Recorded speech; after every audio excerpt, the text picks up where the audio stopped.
Buenos días a todos. Es un grato placer abrir las jornadas, estas terceras jornadas de la Asociación Argentina de Túneles y Espacios Subterráneos, que en este caso particular tiene como objetivo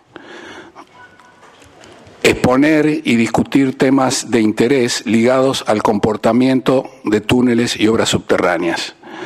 Esta es nuestra tercera jornada en una sociedad relativamente joven que se inició en el 2010, que es miembro de la ITA, pero a pesar de que es joven, algunos somos antiguos y entonces hemos luchado fervientemente por lograr constituir esta sociedad profesional y, como digo, haber logrado ya la tercera jornada en este caso. En la primera la destinamos a los métodos de diseño. Contamos en esa oportunidad con la enorme colaboración de la ITA y de ITACET. La segunda la dedicamos a los métodos tecnológicos y esta fundamentalmente, como dije, al comportamiento. Para nosotros el comportamiento de obras de este tipo es un elemento básico para avanzar en el conocimiento, porque todo lo que uno puede suponer en un diseño o en una investigación puede o no ser real cuando se ejecuta la obra. En un túnel esto es muy importante. En este caso particular, además, tenemos afortunadamente la visita de distinguidos especialistas de la región. Y también tenemos la presencia del doctor Tarcisio Celestino, que es vicepresidente de la International Tunnel Association, es decir, es la máxima autoridad de la región en este momento, que ha tenido la generosidad de acompañarnos, y junto a él han concurrido distinguidos especialistas de Brasil, de Colombia y de Chile. Esto también apunta a lograr lo que siempre hemos pensado que es válido para nuestra región: la comunicación, la integración y, sobre todo, la difusión del conocimiento en temas donde lo más importante es la experiencia. Y la experiencia no está generalmente en los libros, está en la información fehaciente y válida de obras. Por eso es que es un gusto poder haber hecho esta cosa con el gran esfuerzo, pero creo que es válido. Les agradezco la presencia y le voy a ceder la palabra al doctor Tarcisio, que va a hablar en nombre de la ITA. Muchas gracias.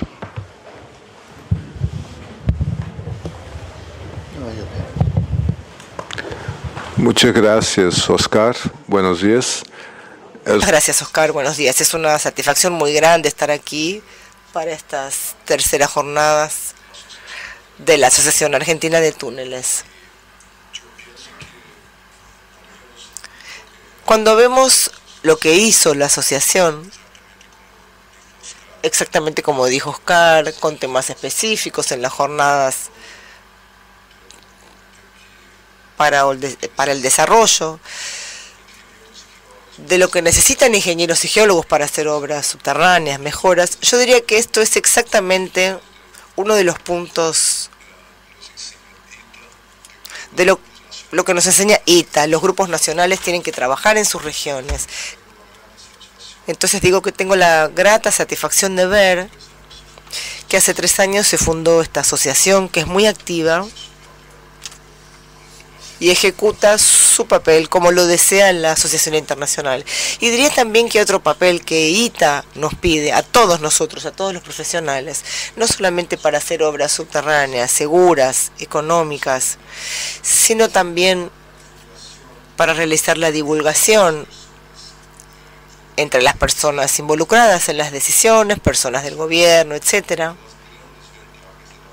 Es importante entonces la divulgación sobre las grandes ventajas de las obras subterráneas. Un dato que se repite mucho en ITA y que yo voy a repetir aquí es que la población urbana del mundo se va a duplicar en los próximos 50 años. Entonces nuestros colegas más jóvenes que están aquí van a tener trabajo, y todo lo que se hizo en relación a infraestructura urbana, etcétera, en la historia del mundo, todo tiene que duplicarse en los próximos 50 años. Se trata de mucha actividad y tenemos que divulgar siempre la idea de que es mucho mejor hacer en obras subterráneas que hacer en elevación, porque la limitación de las ciudades ya no permite que se cometan algunos errores que se cometieron, por ejemplo, en los años 70. Tengo mucha satisfacción y les deseo a todos un gran éxito en este evento. Muchas gracias. Andino, que quiere hacer una comunicación, por suerte ha podido acompañarnos un rato dentro de sus compromisos y quiere aprovechar este momento para dar un corto mensaje sobre su acción en la provincia, creo, y en la región. Buen día a todos. Bueno, agradecer en primera instancia la invitación de esta joven asociación.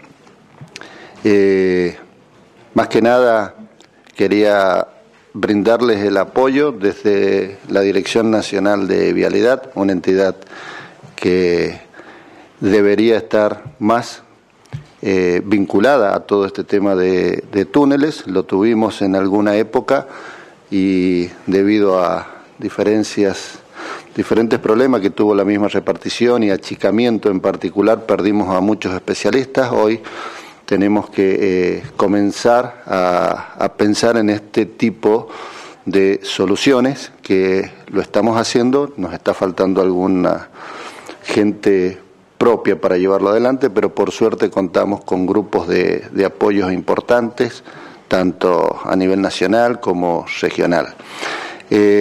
Lo estábamos comentando antes, las obras subterráneas son obras de mucho tiempo de hablarlos, de proyectarlos y que necesariamente requieren un gran apoyo político para poder llevarlas adelante. Todas estas grandes obras en general de túneles o subterráneas a nivel urbano, recién lo decía Tarcisio, de la problemática futura que vamos a tener, llevan mucho tiempo, tanto desde el punto de vista de los estudios, que son muchos, una gran cantidad, pero fundamentalmente de apoyo político para llevarlas adelante. Por suerte hemos revertido un poco la situación.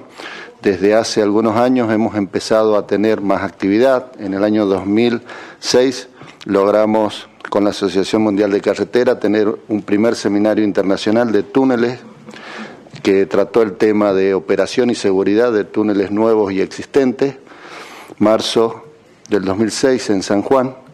Posteriormente tuvimos otro muy interesante en el 2010, un seminario internacional de túneles y aplicaciones ITS, que lo hicimos junto con ITS Argentina e ITA, que fue un muy lindo seminario porque pudimos ver todos los aspectos, tanto de diseño, proyectos y constructivos, y que por suerte creo que en ese seminario de alguna manera dio el puntapié inicial para esta asociación que hoy lleva 3 años. Por su lado ya ellos han realizado una serie de seminarios, esta es la 3ª jornada, yo los insto a que sigan trabajando en la misma línea.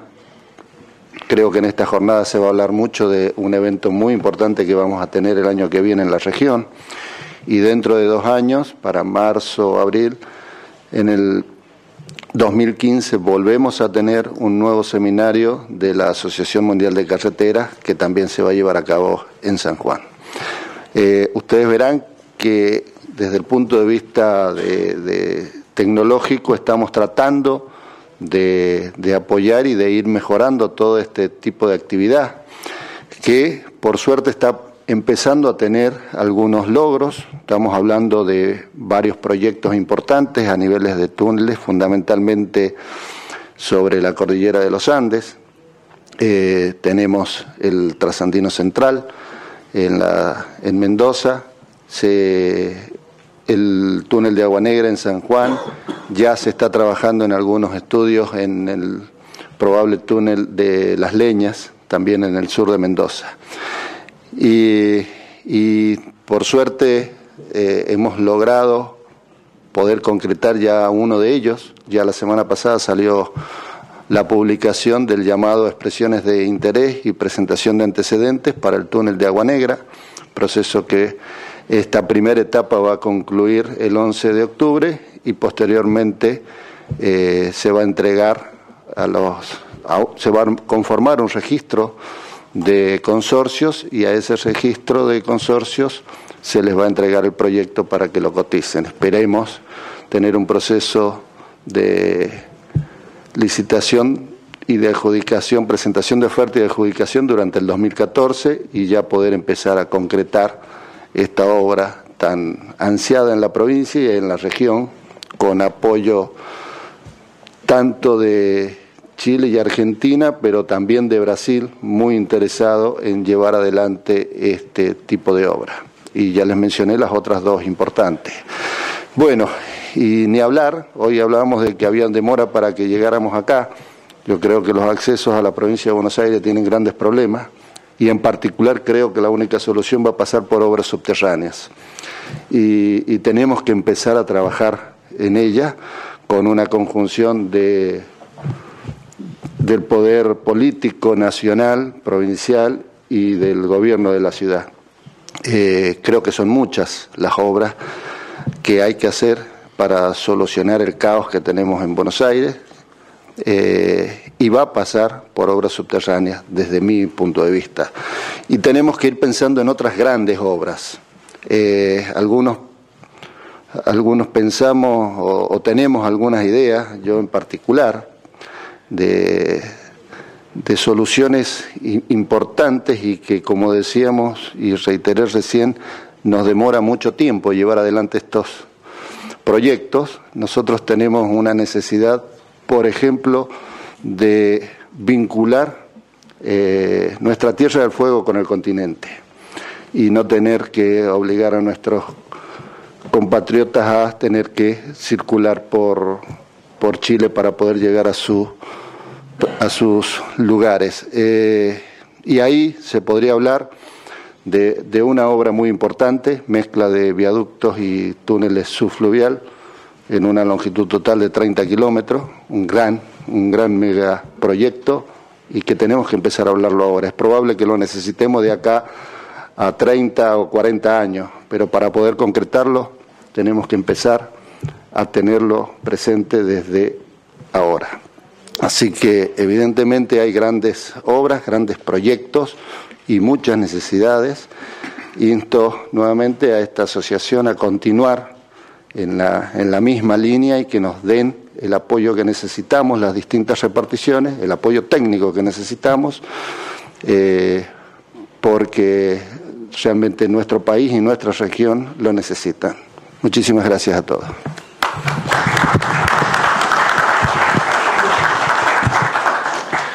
Bueno, muchas gracias, Julio.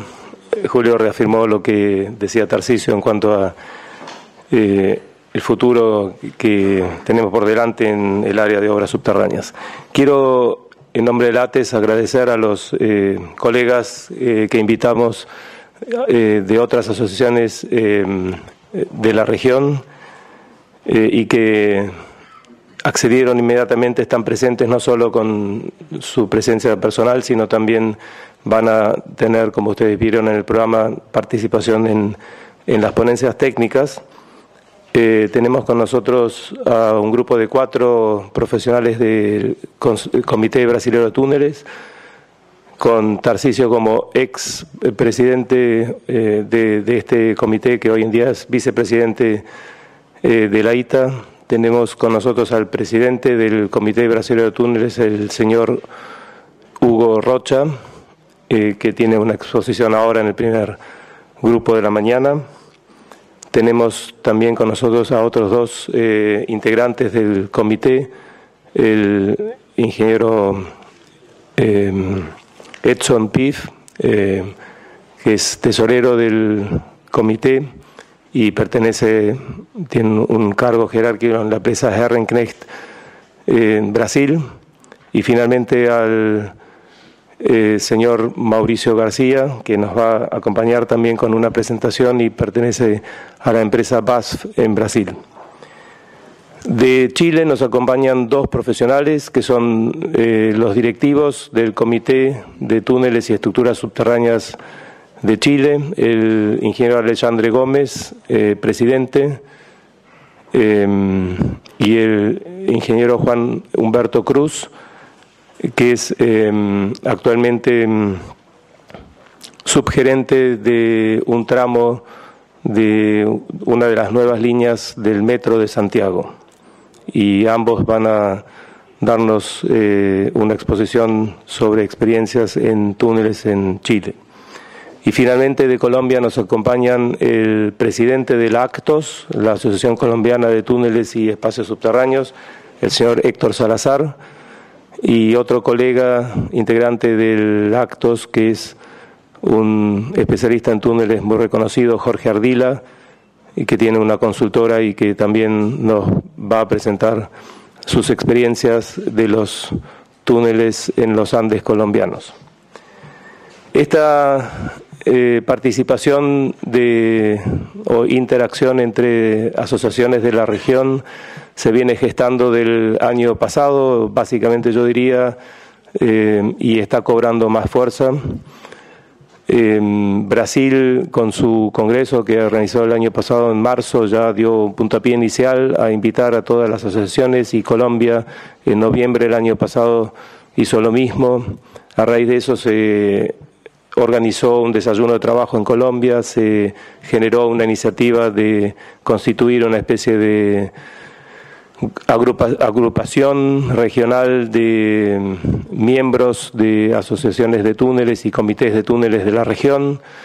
Una noticia novedosa que proviene del último Congreso de Túneles en Ginebra, Congreso Mundial de Túneles de la ITA, nos dice que Bolivia también ha ingresado como país miembro con una asociación regional, de manera tal que tenemos hoy en día asociaciones o comités en además de Argentina, Brasil, Colombia, Chile, en Bolivia, Perú, Venezuela y en Ecuador.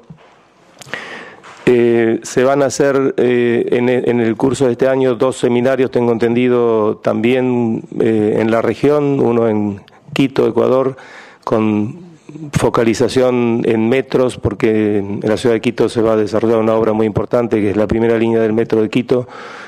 Entonces han pedido colaboración a todas las asociaciones en la organización de ese seminario, que supuestamente va a ser en septiembre del 2013, y también más adelante este año en Chile va a haber un seminario al cual vamos a también asistir todos los representantes de la región.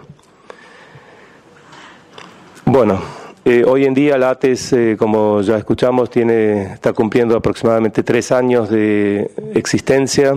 Tenemos una cantidad de aproximadamente entre 50 y 60 socios activos, que son personas, y un número todavía reducido de socios patrocinantes, empresas. Vamos a tener nuestra asamblea general en septiembre, octubre de este año. No tenemos la fecha exacta todavía, pero vamos a renovar autoridades de la comisión y queremos invitar a todos los socios y también a aquellos que todavía no lo son a que se acerquen. Dejamos unos formularios afuera para que expresen su interés en asociarse, y tenemos que ser más integrantes para poder constituir grupos de trabajo y para realmente cumplir con la misión que nos proponemos, que no es solo hacer estos seminarios una vez por año, que sin duda tienen un valor muy relevante, sino también apoyar a las autoridades a estar presente a través de las universidades, organizando cursos o apoyándolos en lo que es nuestra materia específica, que no está muy todavía divulgada dentro de los claustros. Es decir, hay una serie de desafíos que todavía tenemos que asumir y cumplir, más allá también de lo que significa en un país como Argentina tener sedes o generar grupos independientes en las regiones de nuestro país, para que no solo tengamos, como lo somos ahora, un grupo de trabajo en Buenos Aires, sino también en todas aquellas regiones donde tenemos proyectos importantes de obras subterráneas, como lo es la región de Cuyo, como es el sur o el norte, especialmente en el área de la minería, que hoy en día está floreciendo en la Argentina y cada vez más se van a desarrollar actividades subterráneas. Algunas mociones de logísticas respecto del día de hoy. Tenemos un almuerzo que es libre, en realidad, es decir, un horario del almuerzo donde, como está dicho en el programa, queda libre a los inscriptos a tomarlo. Después del almuerzo, el Comité Brasileño de Túneles va a dar una charla sobre la organización del Congreso Mundial de Túneles en Brasil del 2014, que va a ser en Foz de Iguazú. Los invito a que por favor estén, porque vamos a escuchar que nuestra participación de los profesionales argentinos y de la región va a ser relevante dentro de este evento de nuestra región. A la noche vamos a hacer una cena y afuera se están vendiendo los bonos, los tickets para participar, así que agradecería que nos acompañen todos los que lo deseen y los invitamos cordialmente. Entonces, ahora pasamos a nuestra primera sesión de la mañana, en donde vamos a escuchar dos ponencias en el primer módulo, y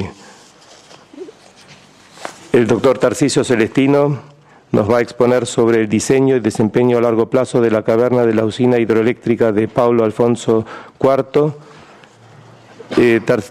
Doctor Celestino es ingeniero civil de la Escuela Politécnica de la Universidad de Sao Paulo, Master of Science y doctor de la Universidad de California en Berkeley, en mecánica de rocas.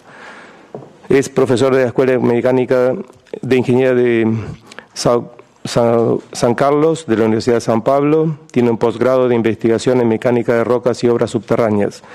Es actualmente gerente de Ingeniería Civil de la empresa TEMAC Ingeniería en Sao Paulo, donde es responsable para los diseños de túneles, presas, metros, carreteras. Es consultor para obras subterráneas en Brasil y en otros países. Es también profesor invitado del programa de maestría de obras subterráneas en Delft, Holanda, o lo fue en el pasado. Sus cargos que ocupa dentro de nuestro área, como ya lo dijimos, vicepresidente de la ITA, electo en estas últimas elecciones en junio de este año, expresidente del Comité de Brasileño de Túneles y editor asociado de la Tunneling and Underground Space Technology, que también tiene vinculación con la ITA. Entonces, le cedo la palabra a Tarcisio para su primer exposición. Sí. Muchas gracias, Martín. Muchas gracias. En esta charla yo voy a hablar de uno de los temas de este encuentro, que es el comportamiento a largo plazo de una obra realizada y cómo también, repito, las necesidades también de rehabilitación. La usina hidroeléctrica de Paulo Afonso IV es en el río San Francisco, es una usina subterránea con una profundidad de 80 metros y es la cuarta usina construida aprovechando la caída de agua, ¿no?,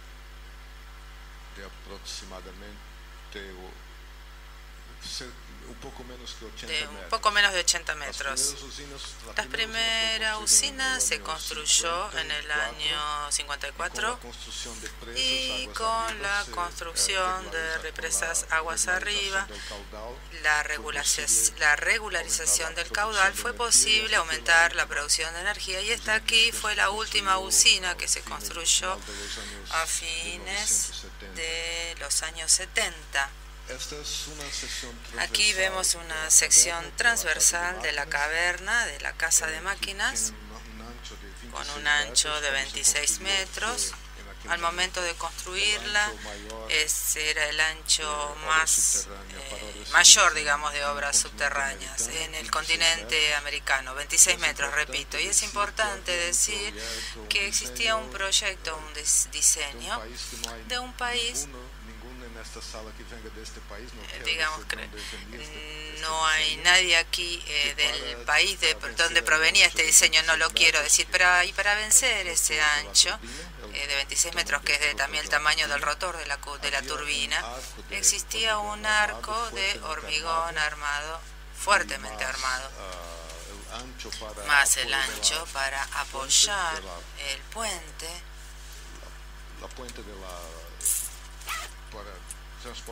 para el transporte de los equipos de la grúa.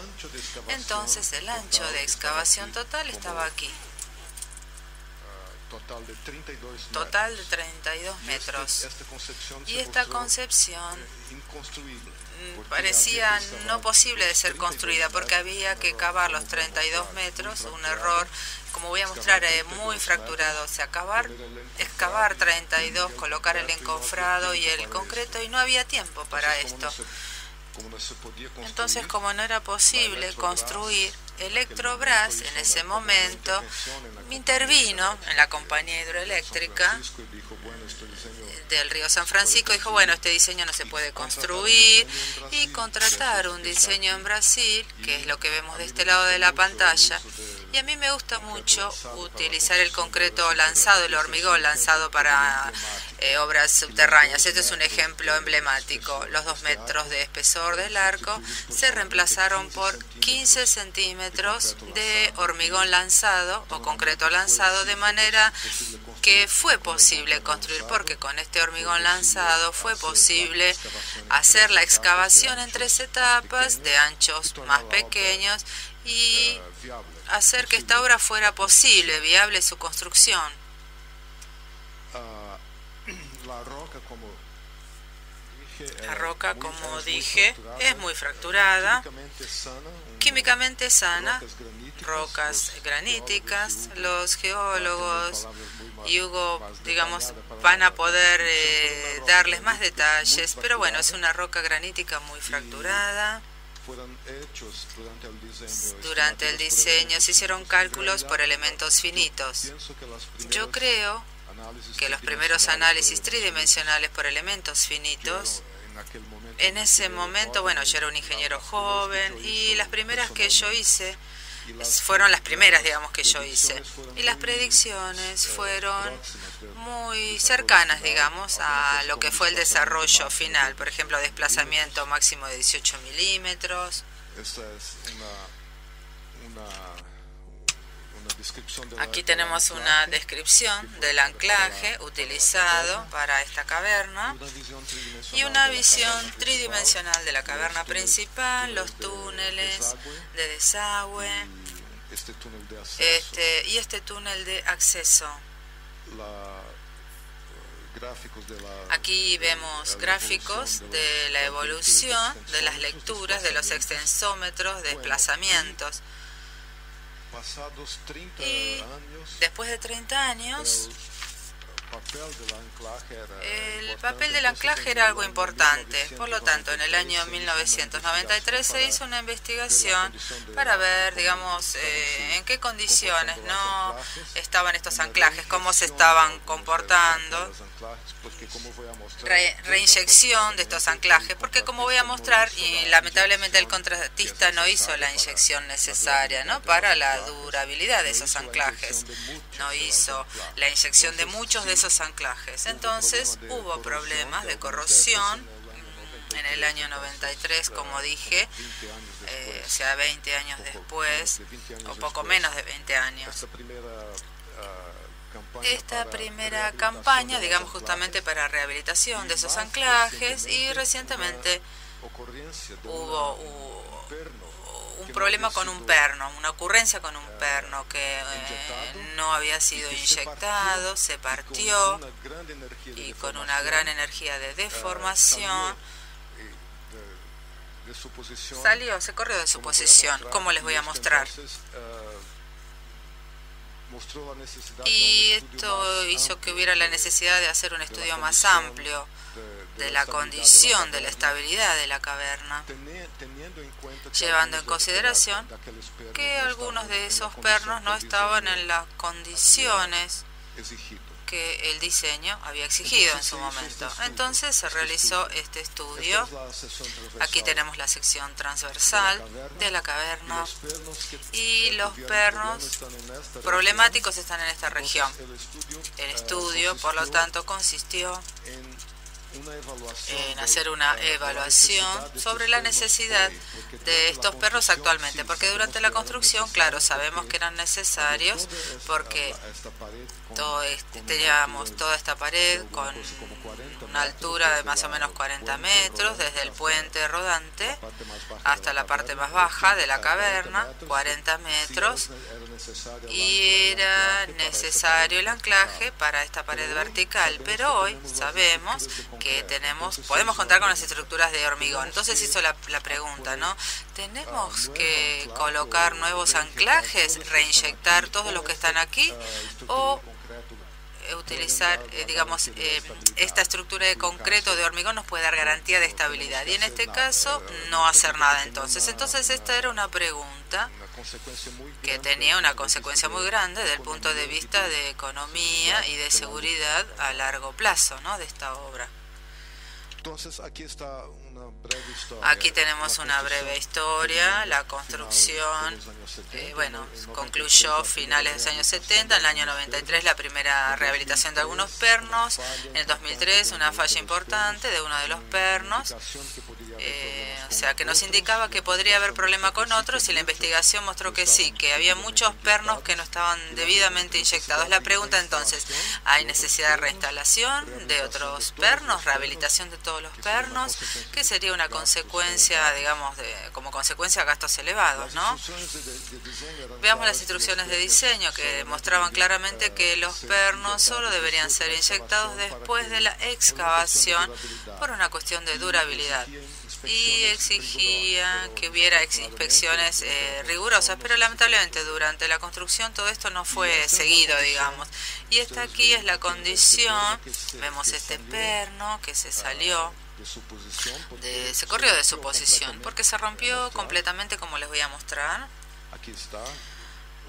Aquí, bueno, vemos más de 1 metro de desplazamiento. Otro se salió completamente y fue lanzado, digamos, con una gran energía de deformación hasta unos cuantos metros de distancia.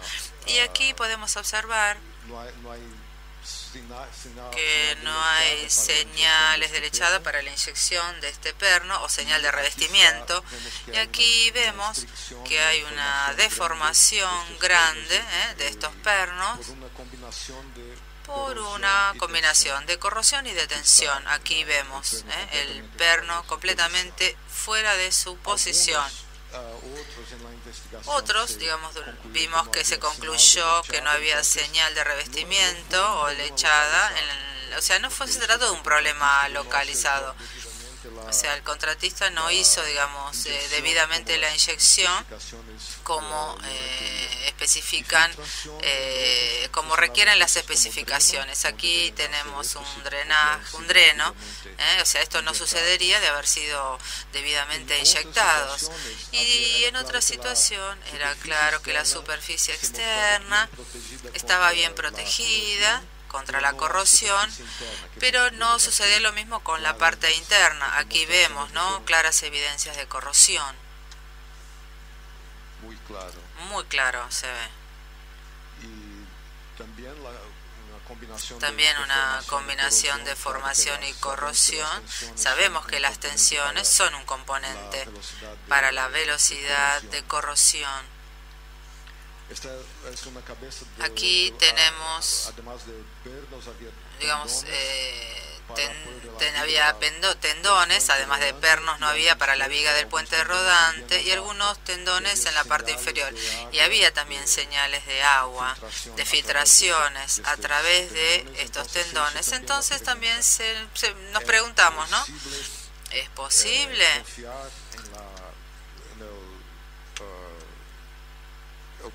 confiar en el papel de estos tendones a largo plazo o es necesario reemplazarlos? Esta fue otra pregunta que tuvimos que responder, ¿no?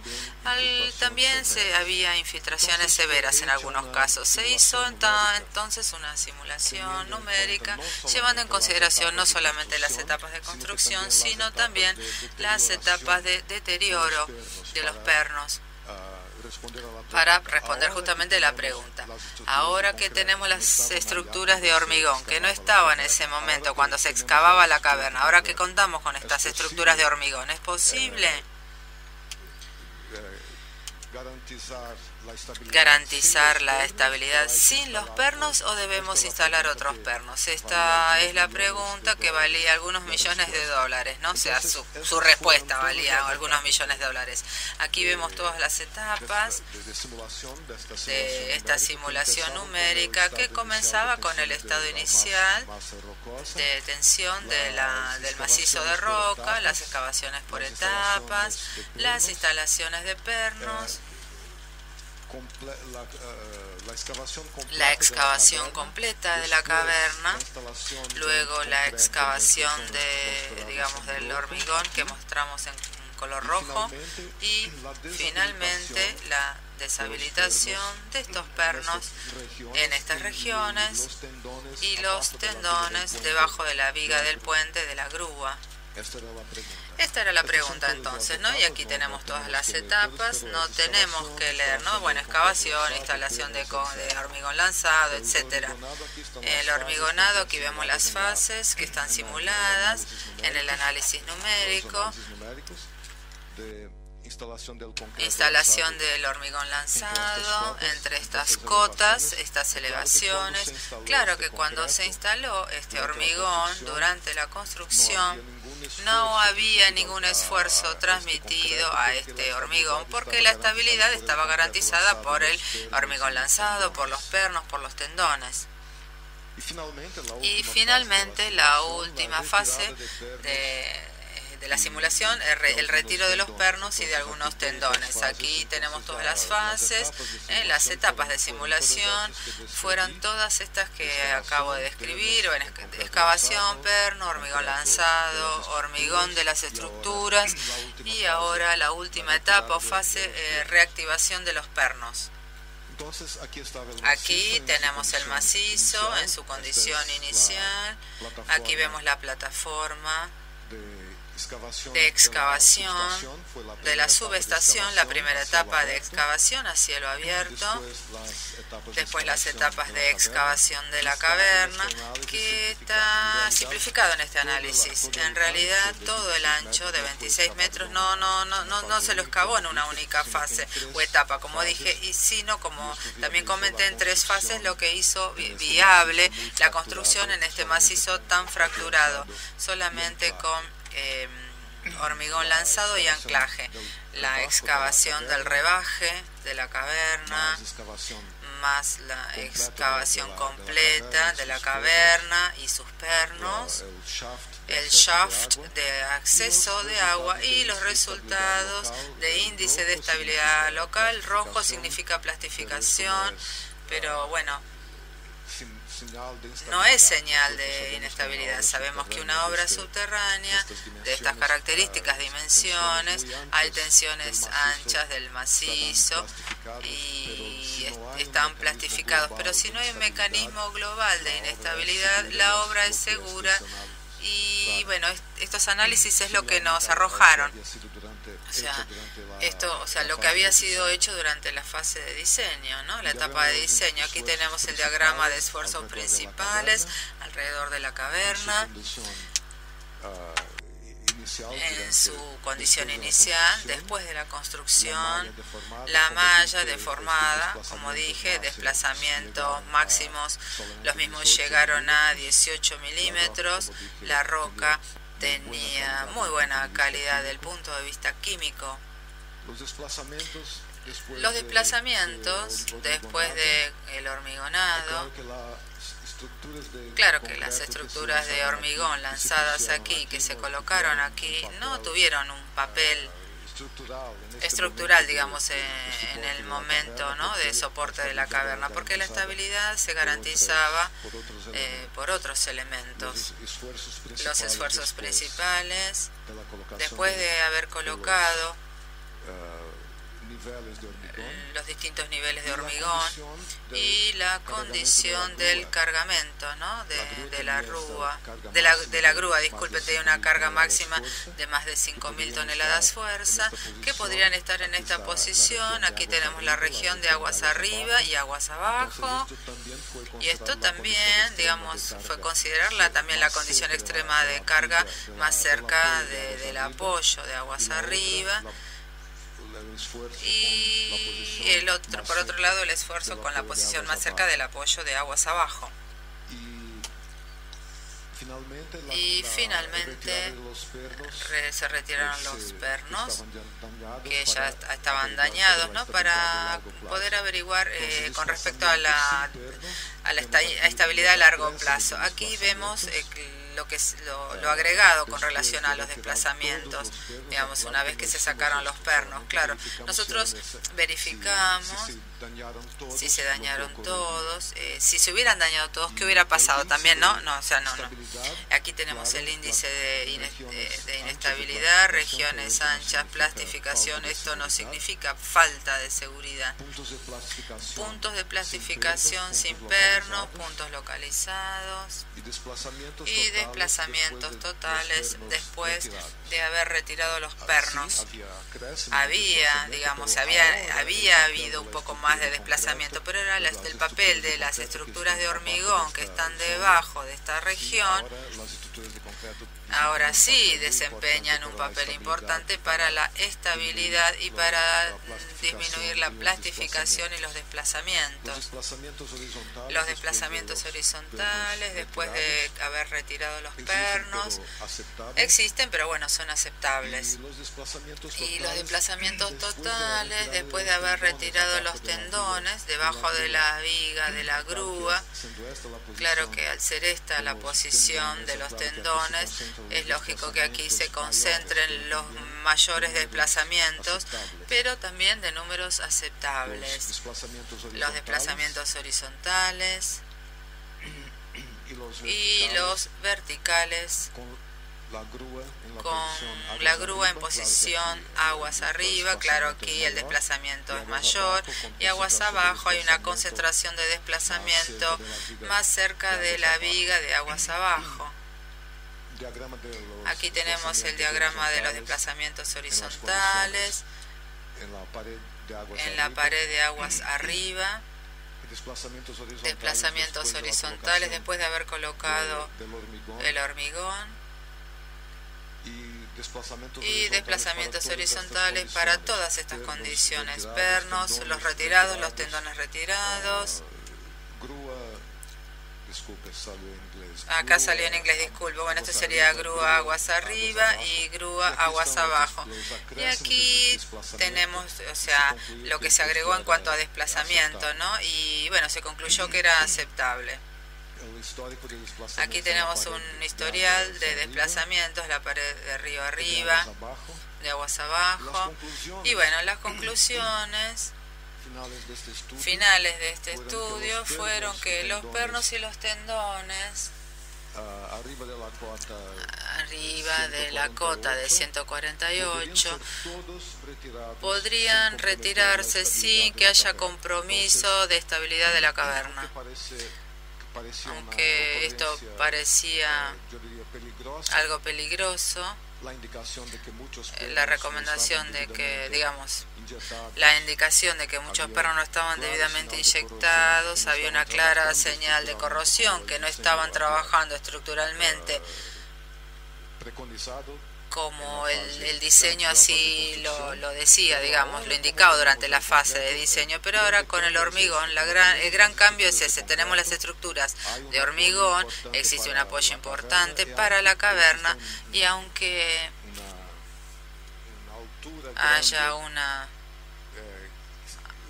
altura grande en donde los pernos están dañados, ello no representa un problema para la estabilidad global de la caverna.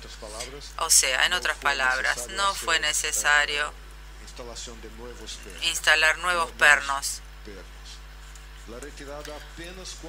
Se retiraron solamente cuando era necesario. O sea, se veía que cuando veíamos que los pernos estaban dañados y que obviamente podían causar daño debido a la gran energía de deformación que él mismo tiene. O sea, se puede retirar, pero obviamente no es necesario su reemplazo.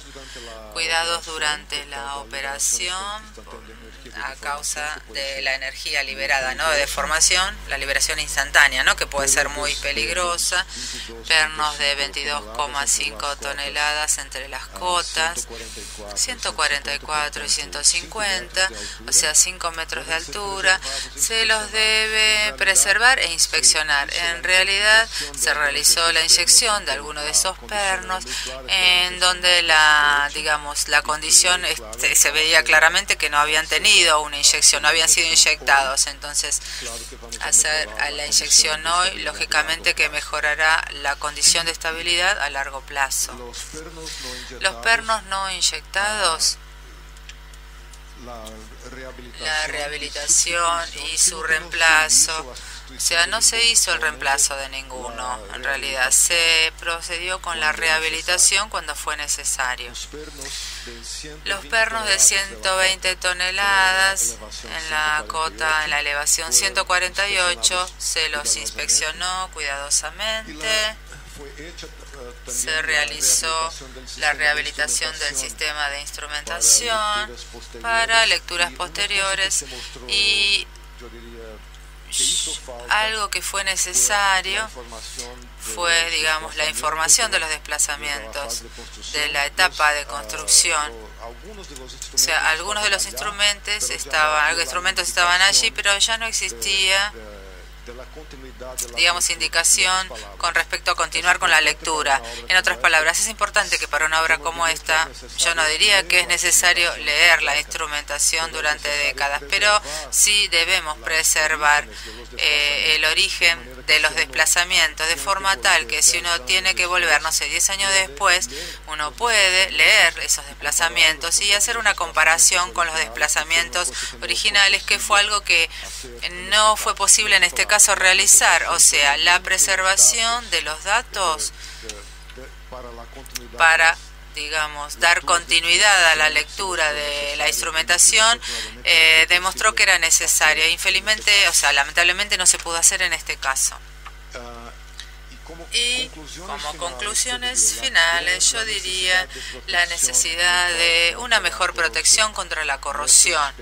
Nuestras especificaciones deben ser rigurosas, pero la fiscalización durante la construcción fue deficiente, o sea, se comprobó que fue deficiente. Por lo tanto, la fiscalización para garantizar que el contratista cumpla con los puntos de las especificaciones, estamos en el siglo XXI, pero aún todavía este es un punto importante. La necesidad de disminuir la permeabilidad del macizo, en este caso un macizo muy fracturado. Claro, debajo de la napa freática, el río estaba 80 metros arriba, más o menos. Entonces, la necesidad de disminuir la permeabilidad es importante desde el punto de vista de la preservación de la calidad de los materiales durante décadas. Por lo tanto, las técnicas de preinyección existentes hoy, en aquel momento, no estaban tan desarrolladas. Y esto es algo que seguramente digamos, para repetir una obra como esta, replicar una obra como esta, se debería realizar algún tipo de inyección del macizo, una preinyección, antes de proceder con la excavación para disminuir esa permeabilidad. Y la necesidad de continuar con la inspección y con la instrumentación a lo largo del periodo de la construcción. Una obra como esta, ¿no?, de gran responsabilidad, es algo que también debemos tener en cuenta después del comisionamiento, la puesta en marcha, ¿no?, de una obra como esta. Sabemos que hay cosas obras de ingeniería que no están terminadas. Debemos continuar con inspecciones para verificar el desarrollo, el comportamiento a largo plazo. Bueno, muchas gracias por su atención.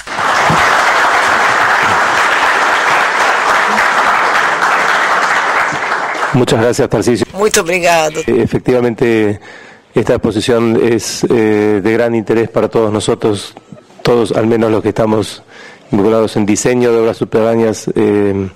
Tenemos múltiple contacto con este tipo de temas y reflexiones sobre cómo considerarlos en la propuesta de soluciones constructivas y en nuestras especificaciones.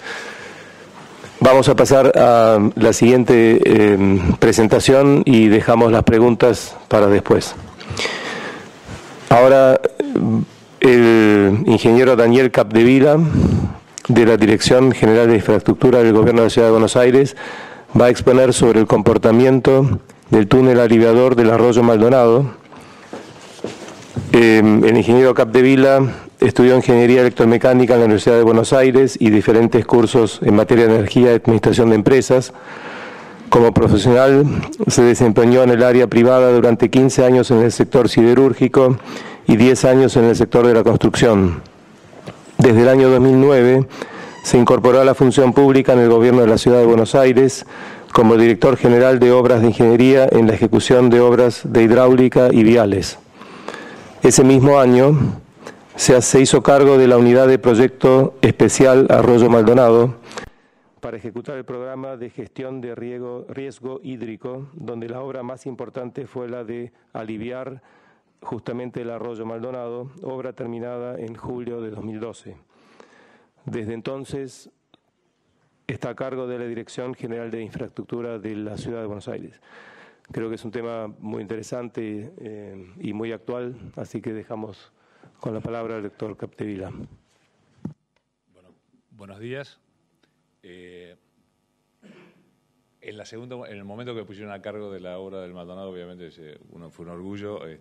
Creo que como comitente, ante una obra de la magnitud que van a ver en un momento, la verdad fue un orgullo como profesional.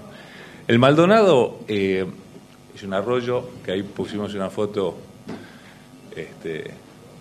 que era una obstrucción urbana, ¿sí?, donde había que poner puentes y donde, como conocemos, lo que hace un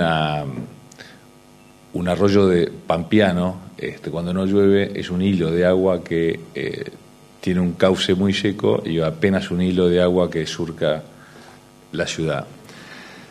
Todo el sistema hídrico de la Ciudad de Buenos Aires, si tenemos enfrente el río La Plata, ¿sí?, y el riachuelo como margen sur de la ciudad, tenemos las tres cuencas, Maldonado, Vega y Medrano, que vuelcan directo al río de la Plata, lo que es el radio antiguo, o sea, donde se fundó la ciudad, también sobre el río de la Plata, y todas las cuencas transversales que vuelcan al riachuelo y a su vez lleva al río de la Plata.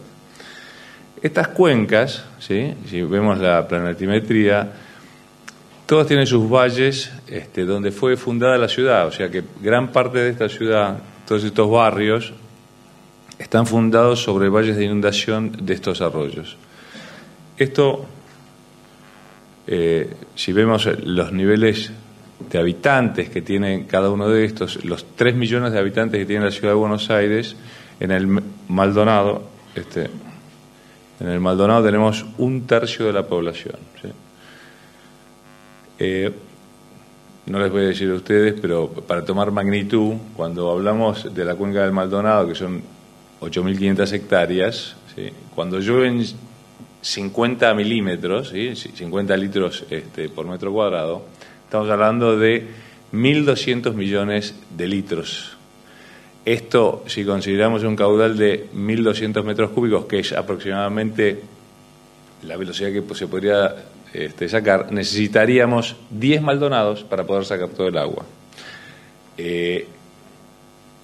Obviamente, no toda el agua hay que sacarla. Esto está tomando una idea como si estuviese azulejada la ciudad y toda el agua que cae habría que sacarla al Río de la Plata. Pero sí te da una magnitud de que el Maldonado solo, en una ciudad tan hormigonada, con tanto asfalto y tanta vereda y tan construida, necesitamos más que el Maldonado. Esta era la situación original, ¿sí? Donde todas las condiciones naturales son la retención de agua natural, que obviamente generaba otra situación. Con la ciudad encima esto se complica. Las causas: capacidad de retención, crecimiento demográfico, ¿sí? Y la inadecuada capacidad hídrica, o sea, los últimos 60 años sin obra. O sea, sí fue creciendo la ciudad, pero no fue creciendo la infraestructura acorde a las necesidades. Obviamente hay una situación de lo que es el residuo sólido en la ciudad que obviamente complica mucho las inundaciones. Acá vemos lo que hacía la gente cuando terminaba de llover. Iban a ver cómo corría el agua por los arroyos. Y en 1930 se hace esta obstrucción urbana que eran los arroyos, se entuban. Entonces los principales arroyos, el Vega, Medrano y Maldonado, fueron entubados entre 1930 y 1940. Este es el emisario del Maldonado, que tiene 16 metros de ancho por 3,5 metros de alto, con sus columnas y sus vigas internas, con lo cual generan algún tipo de complicación para los fluidos. Acá tenemos algunas fotos. En algún momento se hizo el entabicado para mejorar el flujo laminar de la escorrentía, pero la situación, esta frase habría que cambiarla, porque no en todas las partes de la ciudad es una situación actual.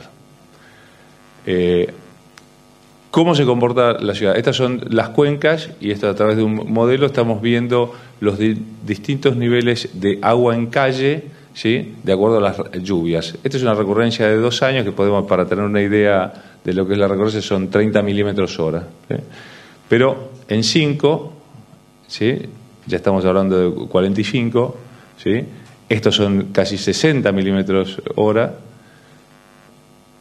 estos ya estamos en 80, y en 100 son 123 milímetros en 3 horas, o sea que estamos casi 80 en la hora. Obviamente las situaciones de anegamiento son mucho peores. Para 2 años tenemos una cantidad de habitantes de 85.000 habitantes con problemas, para 10 son 200.000, pero ya para 100 años son 300, y para lluvias como hubo en enero del 2001, hoy podríamos ponerla del 2 de abril de este año, la cual sería peor que esta. Entonces, ¿cómo se manejaba la hidráulica en la ciudad de Buenos Aires? Obras Sanitarias de la Nación, todos conocen ellos, se ocupaba del agua potable, del agua cloacal y de la pluvial para la ciudad de Buenos Aires.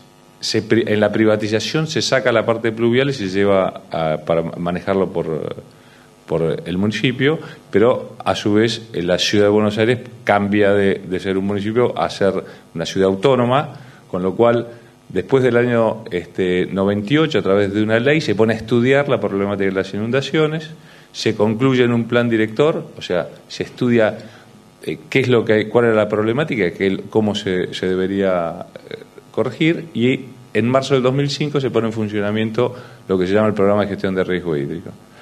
Cuando hablamos de lo que fue la ley, bueno, fue estudiarlo. Cuando hablamos del plan director, el plan director lo que hizo es diagnosticar cuál era la problemática, cuenca por cuenca, donde obviamente esta superficie plana, que tenemos los valles de inundación, pero con muy poca pendiente, con lo cual la conducción, toda agua que cae en la cuenca, si no es conducida por caños subterráneos, es conducida por calle, ¿sí? Entonces siempre va al Río de la Plata.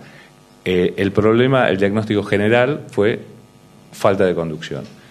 Cuenca por cuenca se desarrollaron anteproyectos en los cuales se amplían los arroyos con aliviadores y se amplía la red de captación para llegar a más lugares de anegamiento. En el mismo plan director, sabiendo que 1/3 de la población vive sobre el Maldonado, se desarrolló lo que es el programa de gestión de riesgo hídrico, que era ejecutar las medidas no estructurales y las medidas estructurales de la cuenca del Maldonado. Acá teníamos como estructurales, están los 2 túneles aliviadores, que son los ejecutados al año pasado, más 46 kilómetros de conductos secundarios para ampliar la red, y estudiar los proyectos ejecutivos de las cuencas restantes. Esta era la situación de hipótesis, una recurrencia de 10 años, fue lo que de alguna manera se estableció como costo-beneficio aceptado, normalmente es lo que toman las distintas ciudades del mundo, 10 años de recurrencia, y este era con las medidas estructurales el objetivo que nos proponíamos. Entonces, acá tenemos la cuenca del arroyo, está toda la avenida San Juan por encima, una cantidad de avenidas que la cortan, entendiendo la complicación de lo que es hacer una obra en una ciudad, ¿no? Y ahí la importancia de la tunelería en las zonas urbanas. Acá tenemos el proyecto. Esto es del plan director. Surgieron 27 alternativas, o sea, entre aliviadores, cuántos aliviadores, de qué diámetro tenían que tener los aliviadores, reservorios, situaciones mixtas de reservorios con aliviadores. Se optó, o sea, por una matriz multicriterio, se llegó a esta como la solución más conveniente. El funcionamiento de estos aliviadores es... Este es el túnel, acá tenemos el emisario, donde lo que hacemos es... Este es el lugar de captación, ¿sí? O sea, este es el emisario existente y acá se hace una trampa de agua. Esta es la vista superior, la trampa de agua para llevarlo al túnel y esto descargar al río. Este es el esquema que recién veíamos, este es el emisario, la derivación, túnel y la descarga al río de la Plata. Acá donde vemos el río de la Plata, está acá, y si, con lo que estamos generando es poner el río de la Plata en el lugar donde el emisario está saturado, o sea, donde el emisario llega a tocar las vigas, donde ya el emisario por turbulencia lo que hace es generar menor capacidad de escurrimiento, le ponemos el río. Entonces, de esa manera descargamos directamente por vasos comunicantes sin ningún tipo de bomba, agua que descarga en la derivación va directamente al río de la Plata. Esto se diseñó para 1,25 m del nivel del río, pero normalmente el río de la Plata está a 0,35, con lo cual funciona con mejor presión.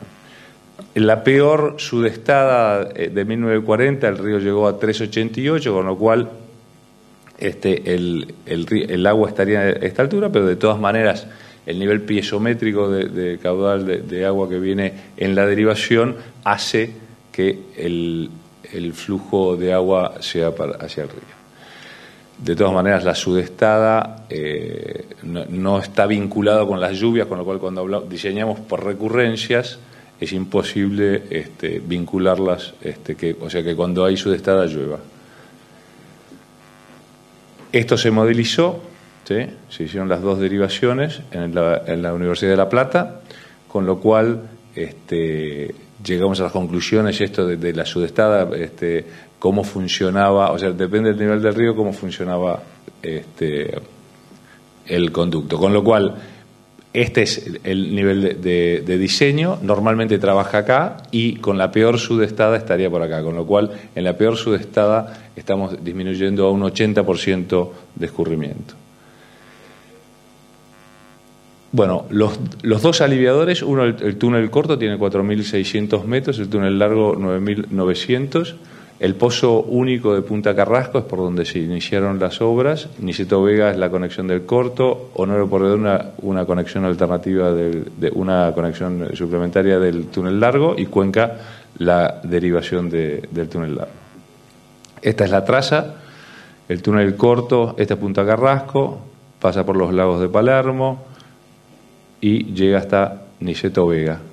El túnel largo viene por todo abajo de la Juan B. Justo hasta Cuenca. Y Honorio Pueyrredón por acá, que es una conexión vertical.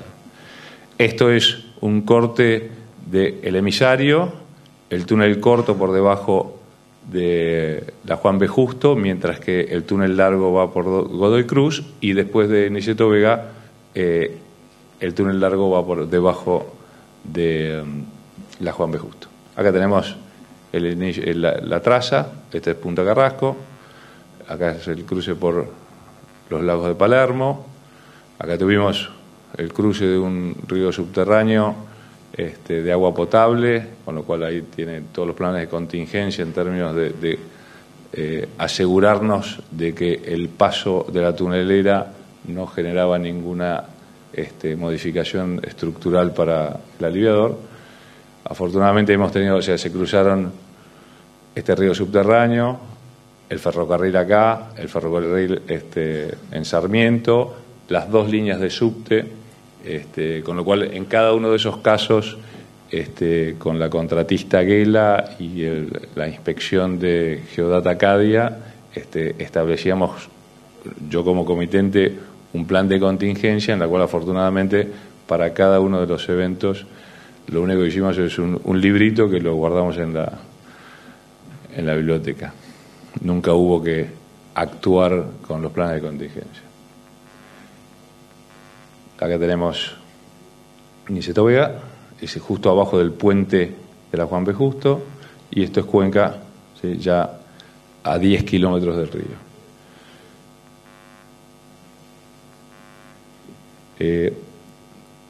Esto lo voy a pasar muy rápido porque no quiero, esto ya se ha presentado en otros momentos, de cómo se construye un túnel con tunelería, en la cual, bueno, esta es una planta de dovelas donde se hace el armado de la estructura metálica, se limpian los moldes, se van poniendo los distintos moldes, separadores, después se lleva a la planta de hormigonado, a la sección de hormigonado, después se hace terminación superficial, ¿sí?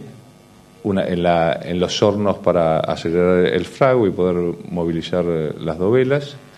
Acá vemos la movilización de ellas, y acá un pequeño stock. Acá estamos mostrando, esto es el obrador, acá estaba Gela y Geodata Cadia, el pozo está por acá, la planta de dovelas es esta, y como había una única planta de dovelas y 2 tuneladoras iban a estar en funcionamiento, primero arrancó la del túnel corto, después la del túnel largo, hubo el mes de agosto del 2010 se excavaron 1.100 metros, o sea, 700 metros con el túnel corto y 400 con el túnel largo, con lo cual este stock son 4.000 metros de túnel, que era la manera de absorber, de poder tener una sola planta de dovelas y tener las 2 máquinas excavando. Bueno, esto, obviamente, todas estas grandes obras necesitan de financiamiento. Esta fue una obra financiada por el Banco Mundial en un 68%, con lo cual todo el programa fueron 200 millones de dólares, en el cual no nos vamos a poder hablar de finanzas, pero lo previsto para el túnel, los 2 túneles, tuvo por inflación y tipo de cambio fijo, nos comimos 50 millones de dólares por ajustes. Eso de alguna manera hace que no pudimos terminar algunos de los ramales secundarios. Este es el pozo de Punta Carrasco, ¿sí? De acá es donde se inicia la excavación y es por donde sale el agua. Se utilizó una hidrofresa, esta vino por única vez al país. Este esquema lo que nos permite es hacer los muros colados de 55 metros de profundidad, son donde con un perfecto control de verticalidad, con lo cual lo que logramos es que haya 50 muros colados formando un cilindro, ¿sí? Que es como clavar un vaso, en lo cual tiene 55 metros porque las arcillas azules están a esa distancia. Entonces lo que logramos era aislar absolutamente la excavación del Puelchense, ¿sí? Con lo cual el objetivo es ¿sí? Haber demostrado que con todos los muros colados lograr excavar prácticamente en seco. El única agua que hay es el agua que estaba dentro del pozo, sin ningún tipo de interferencia con el Puelchense. Tunelera, 3 cuerpos, cabezal, empuje, cilindro sin fin para sacar la tierra, la máquina que va colocando las dovelas. No me quiero extender en esto, pero si quieren preguntar después el funcionamiento puedo extenderme. Cinta transportadora para llevar la tierra. O sea, vamos un cachito de atrás porque este frente trabaja como tapón, ¿sí? Por eso es lo importante en la excavación urbana, en la cual saltamos las interferencias. La única interferencia es el Puelchense, con lo cual el Puelchense, que para evitar el ingreso del agua necesitamos generar una presión en el frente. Esto gira con 10 motores hidráulicos, en el cual tiene un giro de una vuelta en 1 minuto y medio. Excavamos 150 metros cúbicos de tierra por avance, o sea, desplazan otros cilindros, empujan contra la dovela, contra el anillo conformado por dovelas, generando un avance de 1,5 metros. Al avanzar 1,5 metros, este tercer cuerpo lo que hace es tomar las dovelas y ir colocándolas para cerrar el anillo. Una vez que se terminó de colocar el anillo, se empieza a excavar de nuevo y el segundo cuerpo empieza a empujar 1,5 metros más. Producción de esto promedio eran 20 metros por día, pero se llegó a un máximo de 48 como récord. Bueno, acá entran 5 vagones para sacar la tierra, con lo cual una locomotora entra con todos los elementos que necesitamos para formar los anillos y ir excavando, y atrás de la locomotora hay 5 vagones que se llevan la tierra. El eje de producción es la logística que necesitas para poder sacar la tierra. Acá vemos cuando llegó la primera tuneladora. Estas son las zapatas de empuje del segundo cuerpo. Acá vemos el cabezal de corte. Y acá vemos parte de la tunelería. Acá inyección de aire, locomotora, pasarela, todos los servicios desde energía, más de agua y todo lo que es el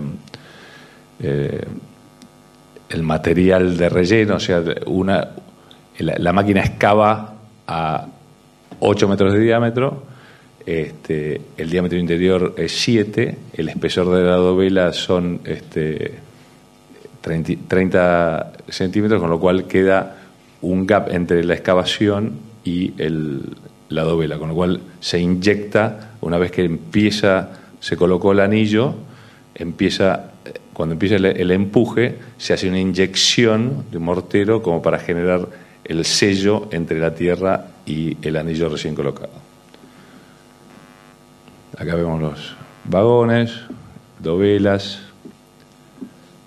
Este es el túnel corto, este es el largo. Y se inició las obras en el 2008, se puso en fabricación las dovelas, arrancamos la excavación del túnel corto en el 2009 y a principios del 2010 el túnel largo. logrando los tiempos programados. El 30 de septiembre del 2010 debíamos haber terminado el túnel corto, terminamos 10 días antes, y en junio del 2011 se puso en funcionamiento el túnel corto. Esto es un tema. Contractualmente se iban a poner en funcionamiento los dos túneles juntos. El túnel largo se termina de excavar. Acá nos adelantamos, acá nos atrasamos 6 días, porque inauguramos el 6 de diciembre, terminamos la excavación y el 31 de julio se puso en funcionamiento. Acá tenemos la salida de la máquina del túnel corto, el 20 de septiembre. Acá tenemos una vista del túnel antes de ser llenado. Y a nivel de funcionamiento, ahora, ¿dónde tengo? A ver, no, disculpen un segundo, acá tengo un video. Ahora un técnico que me...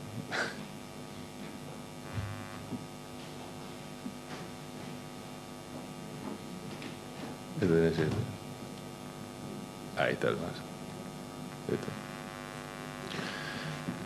Esto cuando se pone en funcionamiento el túnel corto, con una lluvia del 5 de marzo, que no fue una lluvia demasiado importante, vemos el funcionamiento del túnel corto mientras se está ejecutando el túnel largo, ¿sí?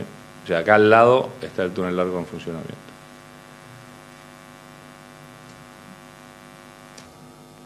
Acá vemos la salida del túnel largo.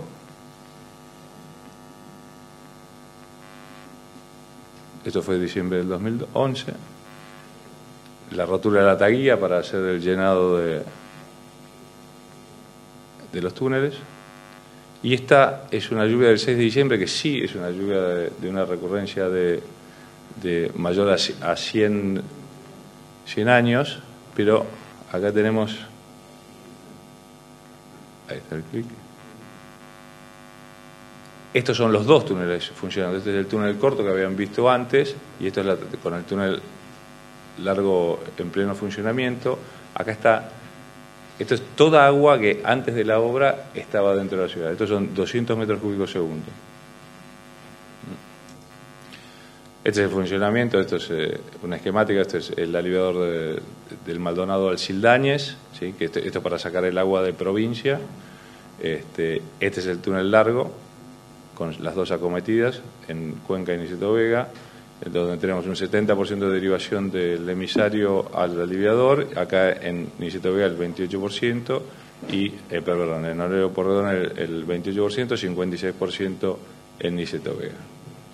Con lo cual esto casi triplica la capacidad de escurrimiento del sistema original. Esto fue previo a las obras, esto es con el túnel corto en funcionamiento. Las manchas son agua en calle, ¿no? Esto es con los dos túneles cortos, y lo que faltaba son los ramales secundarios. O sea, esto es lo que hicimos en un momento, y con esto es la situación actual, ¿sí?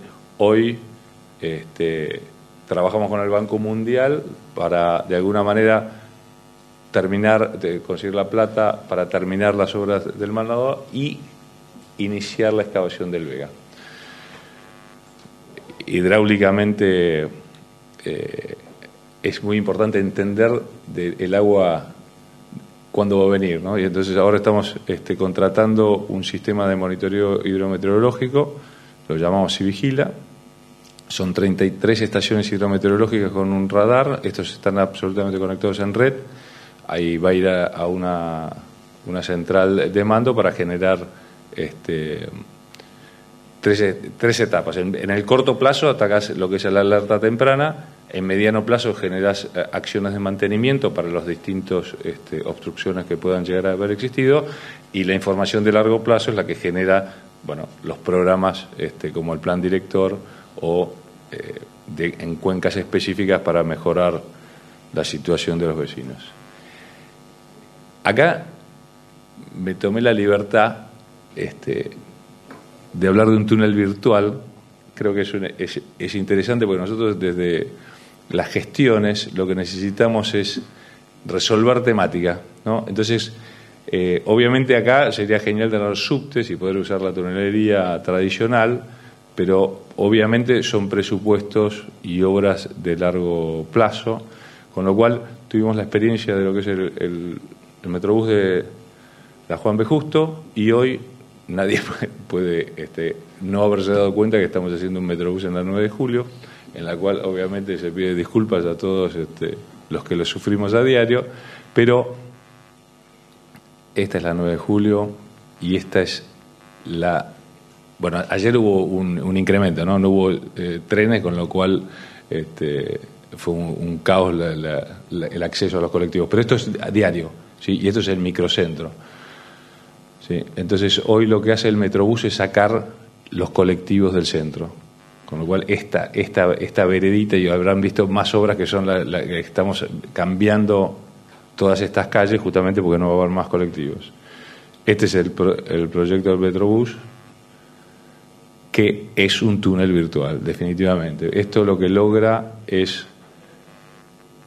vincular un Retiro con un Constitución, en lo cual, si pudiésemos hacer un subte sería genial, pero hoy nosotros necesitamos de soluciones, por eso me atreví a incorporarlo.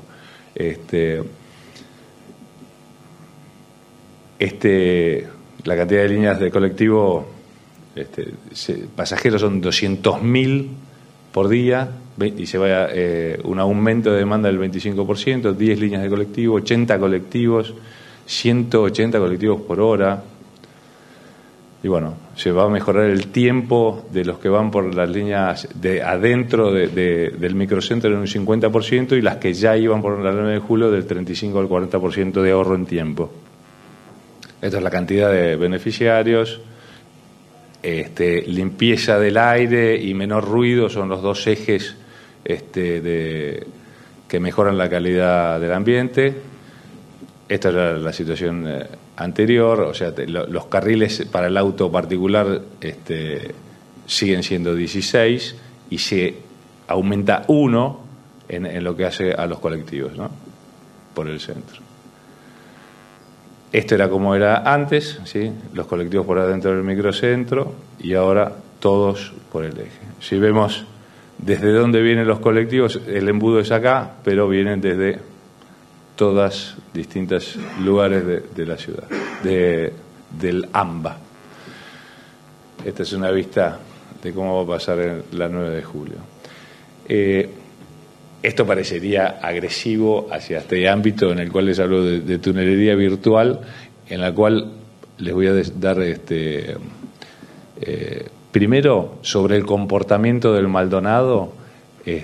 Sobre estas dos túneles están instalados 4 anillos que monitorean el comportamiento estructural de la estructura, en la cual una vez por año se vacía. Nosotros los acabamos de poner en funcionamiento, por eso el comportamiento estructural del túnel lo sabremos ahora en 15 días, que vamos a hacer el primer vaciado de los túneles para hacer una inspección ocular, más una comparación con todos los parámetros que se vienen midiendo para ver cómo está funcionando estructuralmente el mismo. Por el otro lado, la ciudad de Buenos Aires está pidiendo a gritos, o sea, terminar el soterramiento del Sarmiento, y hay proyectos que los hemos visto en la segunda jornada, que es 2 túneles ribereños para encauzar todo el tránsito de camiones al puerto y de colectivos hacia el Retiro. Es plata, decisión de encararlos.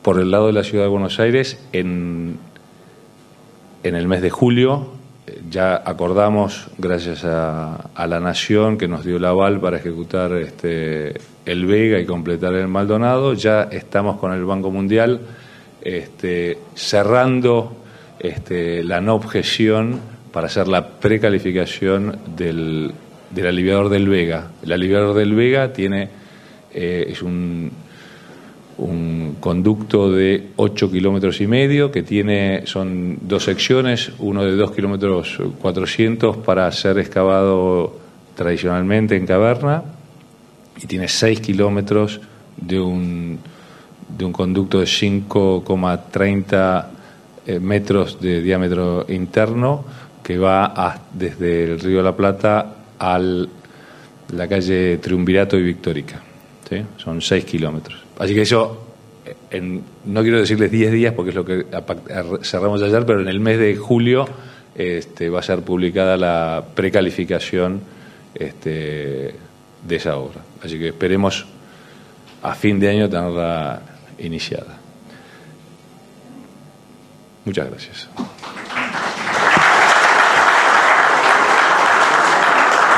Muchas gracias. Muchas gracias. Hola. Hola. Muchas gracias, ingeniero Capdevila. Muy interesante. Hoy, más tarde, mañana también va a haber exposición sobre proyectos de subterráneos de Buenos Aires que, por supuesto, también están en construcción, así que el panorama de las obras que están en desarrollo y las que están por venir en la Ciudad de Buenos Aires en cuanto a túneles es muy interesante. Vamos a pasar a una ronda de preguntas sobre estas dos primeras ponencias, así que invito a ustedes a que se dirijan a los expositores y después hacemos una interrupción para el café.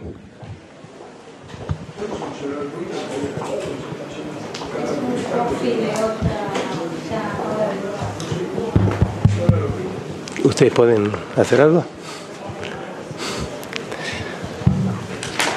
Ok, acá tenemos... ¿quién tiene alguna consulta? Por favor.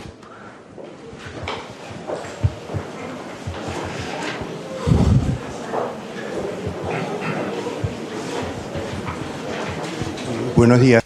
Bom dia para o engenheiro Capdevila.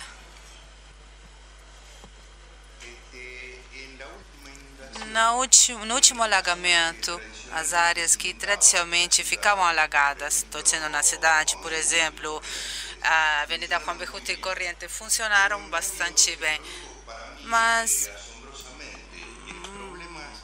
houve problemas de bacias da Avenida Cuenca para cima. Existe alguma explicação para esse fenômeno? Eu estou acostumado a ir às diferentes regiões para explicar o fenômeno dos alagamentos. Pensei que hoje não teria que fazer, mas, bom, infelizmente parece que sim. Bom, o evento do dia 2 de abril, depois de 20 dias, onde tinham sido feitas medições com diferentes dispositivos na cidade. Na região de Matadeiros dava 283 milímetros. Em La Plata foram 300 e poucos. Então, 280 e poucos é um número importante. Então, foi descartado, digamos. Mas acho que o equipamento com que foi feita a medição estava quebrada.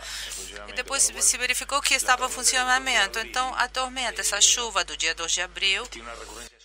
recorrência superior a 100 anos, 123 milímetros em 3 horas, na verdade uma recorrência de 100 anos, portanto foi uma chuva atípica.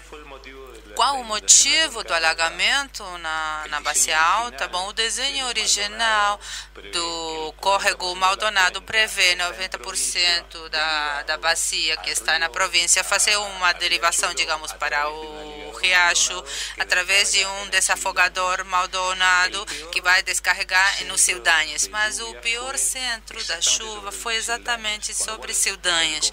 Então, o comportamento para desafogar, digamos, nessa área Cildanhas foi obstruído justamente devido aos níveis da água que caiu.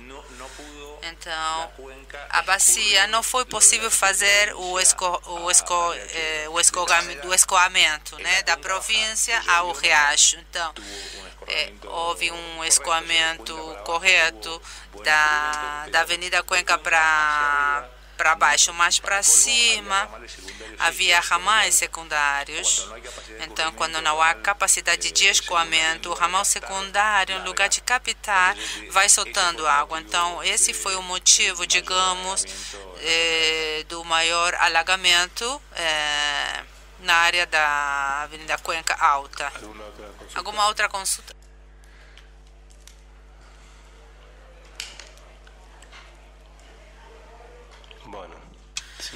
Bom, se não há mais perguntas, convido... Alexandre, você tem uma pergunta para fazer?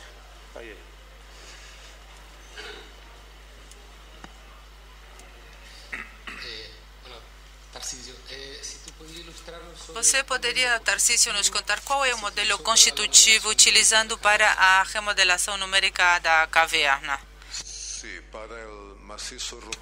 Para o maciço rochoso, foi aplicado o modelo constitutivo elastoplástico de Morcoulon, somente com coesão e ângulo de fricção ou de atrito com parâmetros de resistência. Os números, eu acho que um dos slides estavam, agora não lembro, a coesão e ângulo de flexão. Eu acho que estava num desses slides.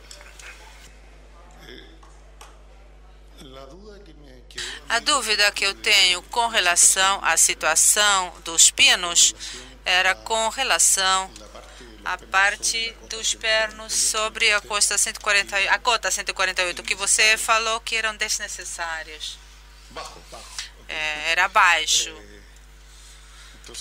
Então a pergunta que a gente faz os pinos estavam sobrando ou se deve a uma questão de sequência construtiva?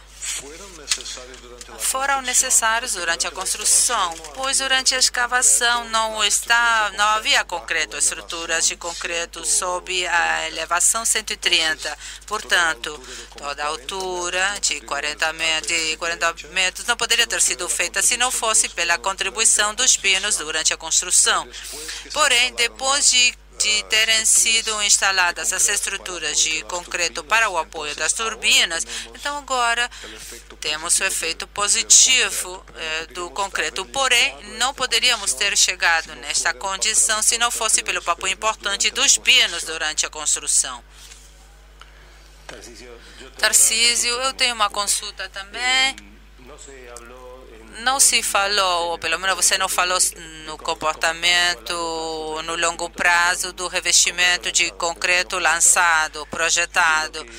Eu entendo que por setores nem sequer havia necessidade. Em alguns setores podia ser observada a rocha, exposta, mas seguramente em outros setores mais fraturados, a casca de concreto projetado deve cumprir um requerimento de durabilidade. O que podemos dizer depois de 40 anos, especialmente considerando que as técnicas naquela época de concreto lançado não são as atuais? Com a qualidade, com qual o concreto pode ser fabricado hoje? E qual foi a conclusão com relação a essas cascas? É muito boa a sua pergunta. Na verdade, as partes mais baixas da caverna, como 40 metros abaixo da abóbada, não era necessário a utilização de concreto lançado, porém necessário na abóbada. E a questão de durabilidade deste concreto lançado é muito importante, porque depois de alguns anos, de 20 anos mais ou menos, foi constatado que havia problemas de reatividade neste concreto.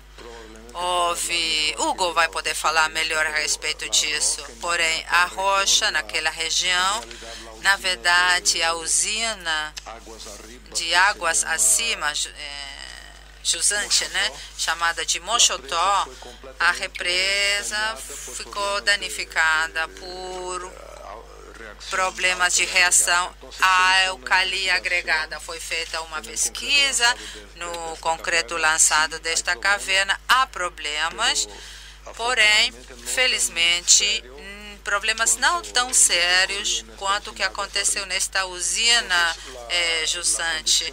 Portanto, a condição ainda é aceitável, mas podemos chegar numa situação de, como aconteceu 60, 70 anos, o problema de durabilidade deste concreto apresente problemas que não estavam, digamos, previstos, ou eu diria que a tecnologia dos anos 70, digamos, naquele momento, essa tecnologia não tinha identificado. Hoje, há mecanismos e aditivos para levar em consideração este fenômeno. ainda continua funcionando bem, mas em algum ponto vai ser um problema. Então, é uma boa performance. Se temos 40 anos de uma estrutura que ainda está respondendo, não é verdade? Eu diria que vai responder pelas próximas 1, 2 décadas, não haverá problema. Na verdade, como o Alexandre perguntou sobre modelos constitutivos, eu diria... Agora não estou falando desta obra, e sim de uma pesquisa na Universidade de São Paulo, que estamos para concluir. Normalmente, nas análises, o concreto é considerado como elástico linear. É o que sabemos, que o concreto não é. Então, há uma pesquisa que estamos ajustando um modelo constitutivo para o concreto, considerando a microfissuração, um modelo de Willenbark, que foi o que melhor se ajustou, digamos, ao ensaio de modelos reduzidos, que são levados até a ruptura, a união do modelo desse tipo com o maciço rochoso vai trazer melhoras em estudos dessas características, em simulações dessas características. Bom, estamos bem com o horário, então se não houver mais perguntas, fazemos um break de 15 minutos e podemos voltar um pouquinho antes das 11h15, se vocês concordam. Agora, então, é uma pausa, agora são 10 para as 11, então 11h05, vamos tentar voltar, assim depois a gente pode almoçar mais cedo. Muito obrigado.